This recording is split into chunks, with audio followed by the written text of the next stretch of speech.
ആരോഗ്യമന്ത്രി വീണ ജോർജിന് പിന്തുണയുമായി ലത്തീൻ സഭ.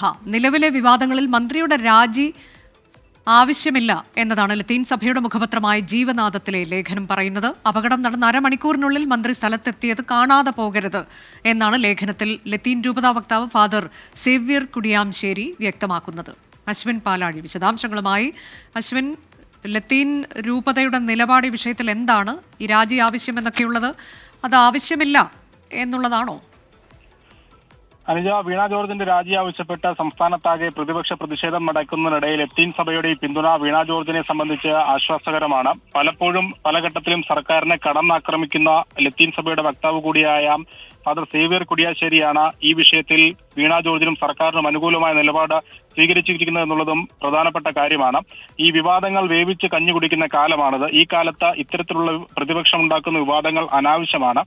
അപകടമുണ്ടായ അരമണിക്കൂറിനുള്ളിൽ തന്നെ മന്ത്രിക്ക് അവിടെ എത്താനായി. ആ നല്ല കാര്യം ആരും കാണാതെ പോകരുത്.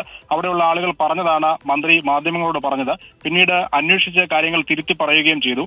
ഇതിന്റെ പേരിൽ വീണ ജോർജിനെ വട്ടം കൂടി ക്രൂശിക്കേണ്ട ആവശ്യമില്ല എന്നും ലേഖനത്തിൽ പറയുന്നുണ്ട്. ആരോഗ്യ കേരളം നിലവിൽ രാജ്യത്തിന് തന്നെ മാതൃകയാണ്. ആ കരുത്ത് ഇങ്ങനെയുള്ള അനാവശ്യ വിവാദങ്ങളിൽ തകർക്കരുത് എന്നും ലത്തീൻ സഭ രൂപതാ വക്താവ് ഓർമ്മിപ്പിക്കുന്നുണ്ട്. എന്തായാലും നിലവിൽ ഇതിന്റെ ലത്തീൻ സഭയുടെ മുഖപത്രത്തിലാണ് ഈ ഒരു കുറിപ്പ് അദ്ദേഹം പരസ്യമായി തന്നെ പങ്കുവച്ചിരിക്കുന്നത്. അനുജ, അതാണ് ലത്തീൻ സഭയുടെ നിലപാട്. ആരോഗ്യമന്ത്രിയുടെ രാജി ആവശ്യം എന്നുള്ളത്. ആ നിലപാടിനെ തള്ളുകയാണവർ.